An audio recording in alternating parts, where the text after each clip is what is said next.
As a Pakistani हम बिल्कुल atomic power हैं, लेकिन बराए ना वो है कि जब शबरात पे वो चल सकते हैं लेकिन रियलिटी में नहीं। अच्छा, हमारा एटम बम शबरात पे चल सकता है क्योंकि देखिए रिजर्व हमारे 10 मिलियन डॉलर के हैं। ठीक है। आपने जब एक मिसाइल हिट करना है वो मोर देन $1 मिलियन में आपको कॉस्ट करता है। ठीक है। तो हम फाइनेंशियली इस कैपेसिटी में ही नहीं है।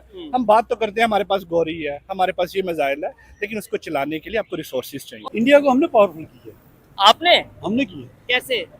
आप देख लें 71 में हमने क्यों उसको पावरफुल किया, अपने कैसे? करतूतों की वजह से। ठीक हो गया। खैर से 65 में भी बड़ा कुछ हमने किया। 48 में क्यों हमें मार पड़ी है, हाँ जब हम श्रीनगर की पहाड़ियों तक पहुंच गए थे। हाँ। वो कौन सी ऐसी वजह है कि श्रीनगर से पहाड़ उतर के कब्जा कर रहे हैं, उन चोटियों पे पहुंच गए, तो फिर बाद में मार पड़ेगी, पीछे क्यों आए? ठीक है।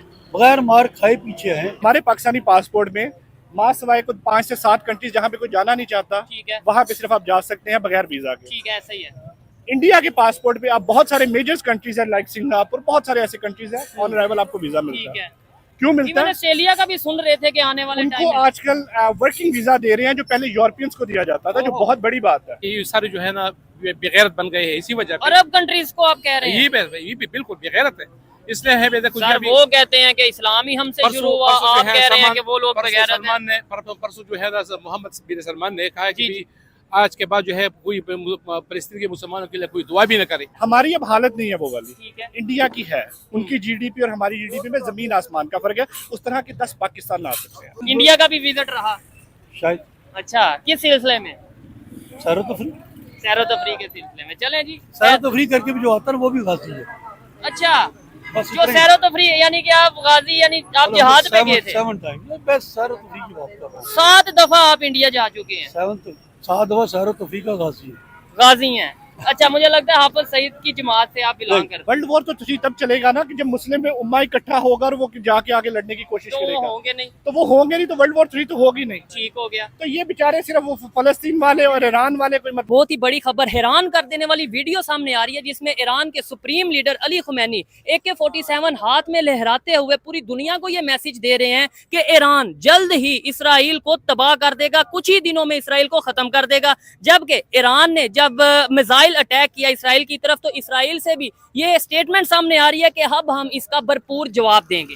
क्या ये मामला आलमी जंग की तरफ जाते नजर आ रहे हैं? और दूसरी तरफ से बड़ी खबर ये है, बड़ी बात यह है कि ईरान एक साइड पे ये कह रहा है कि हम इसराइल को तबाह कर देंगे, दूसरी साइड पे वही ईरान के प्रेसिडेंट इंडिया से हेल्प मांगते नजर आ रहे हैं। पब्लिक से बात करेंगे, पाकिस्तान के लोगों से पूछेंगे कि इस सारी सिचुएशन में पाकिस्तान जो कि एटॉमिक पावर है, पूरी दुनिया में वाहिद मुस्लिम एटॉमिक पावर है, इसका क्या रोल है? सऊदी अरेबिया का क्या रोल है? सऊदी अरेबिया के बारे में तो खबरें ये भी आ रही हैं कि भाई वहां पे उनके लीडर ने, उनके जो सऊदी अरेबिया के किंग हैं, उन्होंने ये बोला है कोई भी फलस्तीन के बारे में ना तो दुआ कर सकता है, ना ही फलस्तीन का फ्लैग लहरा सकता है। ये बहुत ही हैरान करने वाली खबरें हैं। इन पर पाकिस्तानी पब्लिक की जो ओपिनियन है वो मैं आप तक पहुंचाऊं। फलस्तीन को लेके क्या कहना चाहेंगे? ईरान बड़ी बड़ी धमकियां या बड़ी बड़ी वार्निंग दे रहा है। AK-47 उनके जो सुप्रीम लीडर है अली खुमैनी, उन्होंने AK-47 लहरा के बोला है कि अब इसराइल को खत्म कर देंगे कुछ ही दिनों में।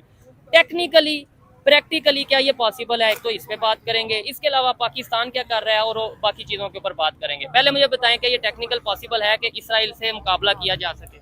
नहीं, सिंगल हैंडेडली तो पॉसिबल नहीं है। अच्छा, जब तक ईरान खुद मतलब ये कोशिश तो कर सकता है ईरान के सुप्रीम लीडर खामनाई ने AK-47 के साथ इसराइल को धमकी दी। उन्होंने कहा कि ऑपरेशन ट्रू प्रॉमिस 3 का आगाज हो सकता है।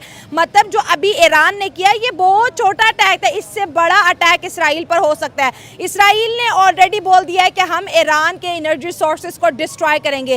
ईरान ने बोला ये टिट फॉर टैट, अगर आप हमारे डिस्ट्रॉय करेंगे तो हम आपके डिस्ट्रॉय करेंगे। इसमें सबसे बड़ा प्रेशर अगर जनरेट होगा तो वो इंडिया पे होगा, क्योंकि इंडिया ईरान के साथ ऑयल की ट्रेड करता है। अगर ईरान का ऑयल, पेट्रोल, गैस इसराइल की तरफ से बर्बाद हो जाता है तो इंडिया के अंदर पेट्रोल, ऑयल, गैस के प्राइसेस बहुत बढ़ेंगे, इन्फ्लेशन इंडिया के अंदर इंक्रीज होगी और उनका जो ग्रोथ रेट है, इकोनॉमिकल ग्रोथ रेट, वो भी कहीं ना कहीं इस जंग की लपेट में आएगा।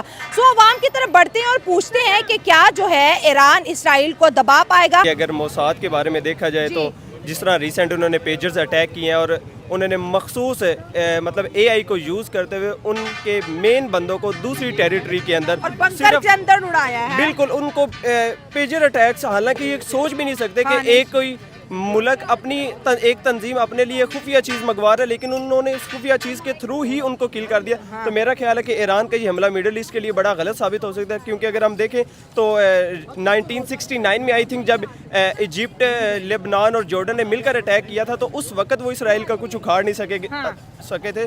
तो अभी जब वो इतना पावरफुल हो चुका है, उसके पास यूएस भी है, उसके पास मतलब ब्रिटेन भी ने भी रिसेंट जब ईरान ने उसके ऊपर हमला किया तो ब्रिटेन भी ये कह रहा है कि हम ईरान की इस हमले की मज़ामत करते हैं। तो इतनी पावर के बावजूद हमें नहीं लगता सुप्रीम लीडर ने दी है।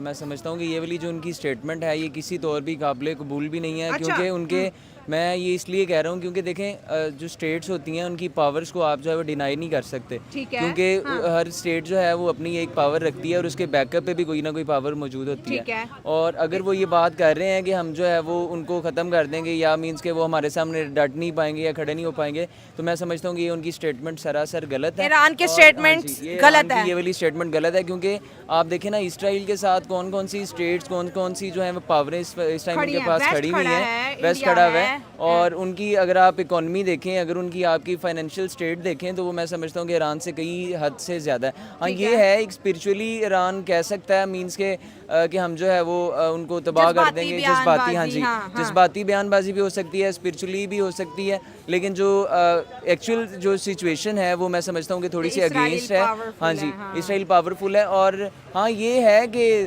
अगर इन केस अगर कुछ पावर्स जो हैं वो ईरान का साथ देती हैं, तो फिर मैं समझता हूँ कि कहीं ना कहीं उनके मुकाबला करने के काबिल हो जाएंगे। लेकिन वो अगर आप कहेंगे उनके बिल्कुल इक्वल हो जाएंगे तो ये गलत है। ईरान के पीछे अगर बात करें ज़्यादा से ज़्यादा रशिया खड़ा हो जाए, क्योंकि किसी भी इस्लामिक कंट्रीज में इतनी जरूरत ही नहीं है कि वो ओपनली कह दे कि लो जी हम ईरान के साथ खड़े हैं, और अगर आप ईरान पे अटैक करोगे तो हमारी फोर्सेस आप पे अटैक, कोई किसी में जरूरत नहीं है। अगर रशिया की बात करें, रशिया ईरान को सपोर्ट करता है, लेकिन दूसरी जानिब रशिया इंडिया का भी तो दोस्त है ना।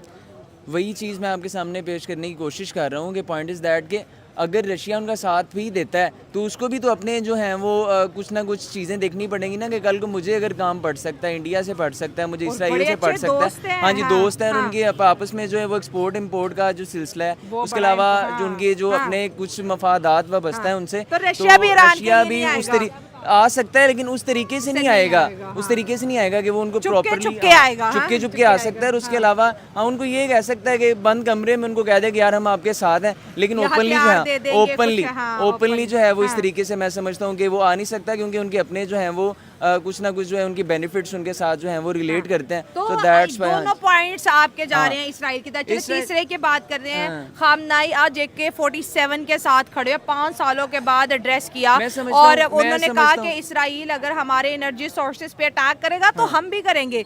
तो अगर दोनों के एनर्जी सोर्सेज के ऊपर जहाँ पे स्टोरेज है, जहाँ पे ऑयल रिफाइन होता है, अटैक होते हैं, तो सबसे बड़ा नुकसान इंडिया को होने वाला है, क्योंकि हमारी तो जरूरत नहीं है ईरान से तेल खरीद सके, एनर्जी खरीद सके, लेकिन इंडिया तो बहुत ज्यादा खरीद रहा है। देखिए मैं समझता हूँ कि अगर आप AK-47 या आप असले के वीडियो देखने का शुक्रिया। अगर वीडियो अच्छी लगे तो चैनल को लाइक करें, सब्सक्राइब करें। मिलते हैं कैसी ही वीडियो के साथ, तब तक के लिए इजाज़त दीजिए। खुदा हाफिज़।